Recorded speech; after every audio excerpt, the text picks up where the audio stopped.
దేవునికి స్తోత్రం. నేటి దినాన మన అరుణోదయపు దేవుని వాగ్దానము కీర్తన గ్రంథము 5వ అధ్యాయము 12వ వచనము. యెహోవా నీతిమంతులను ఆశీర్వదించువాడవు నీవే, కేడుముతో కప్పినట్లు నీవు వారిని దయతో కప్పెదవు. కావున నీ నామమును ప్రేమించువారు నిన్ను గూర్చి ఉల్లసించెదరు. హల్లెలూయా. ప్రియమైన దేవుని బిడ్డలారా, ఇది నా దేవుడు నీకు ఇస్తున్న వాగ్దానం ఎంత గొప్పదో చూసారా? దేవుడు ఎంత గొప్ప వాగ్దానం ఇస్తున్నాడో. యెహోవా నీతిమంతులను ఆశీర్వదించేవాడు. నీతిమంతులను ఒట్టిగా వదిలిపెట్టేవాడు కాదు, అనాథలుగా విడిచిపెట్టేవాడు కాదు, వారిని ఆశీర్వదించేవాడు ఆయనే. అంతేకాకుండా నీతిమంతులకు ఆయన కేడుముతో కప్పినట్టుగా దయతో కప్పేవాడు.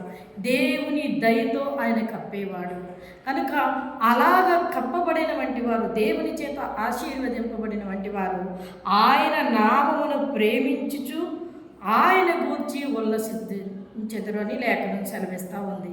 దేవుడు నీకు గొప్ప వాగ్దానం ఇస్తున్నాడు. ఆయనను నీతిమంతుడిగా నీతిమంతురాలుగా నువ్వు తీర్చబడ్డావు కనుక దేవుడు నిన్ను ఆశీర్వదించి ఆయన దయతో నిన్ను కప్పి ఆయన నిన్ను అనేకులకి ఆశీర్వాదకరంగా నిలబెట్టబోతున్నాడు. కనుక దేవుని కూర్చిన సంతోషము, దేవుని ప్రేమించడం అంటే ఆయన వాక్యానుసారమైన జీవితాన్ని జీవించడం. నువ్వు ఎప్పుడైతే దేవుని వాక్యానుసారమైన జీవితాన్ని జీవిస్తావో దేవుని ప్రేమించేవాడవు, ప్రేమించేదానవు అవుతావు.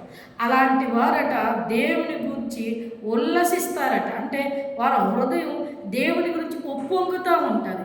వారి హృదయం ఆనందంతో నింపబడుతుంది. ఆ ఆనందము మనుషుల ద్వారా వచ్చేది కాదు, కానీ అది దేవుని ద్వారా వచ్చేది. కనుక అరుణోదయాన్న లేచిన వెంటనే ప్రార్థన చేసుకుని, దేవా నాయన నాకు నీవు ఆశీర్వదిస్తాను, నీ దయతో కప్పుతానని నాకు వాగ్దానం ఇచ్చావా ప్రభువా, నీకు స్తోత్రాలు. నీ వాక్యానుసారమైన జీవితాన్ని నేను జీవించి నీ యందు నా విశ్వాసాన్ని దృఢపరుచుకొని నేను నడుస్తాను ప్రభా అని ప్రార్థన చేసుకొని ఈ వాగ్దానాన్ని పట్టుకొని నీ జీవితాన్ని ప్రారంభించు. దేవుడు నిన్ను అనేకులకి ఆశీర్వాదకరంగా నిలబెట్టి దీవించి ఆశీర్వదిస్తారు. ఆమేన్.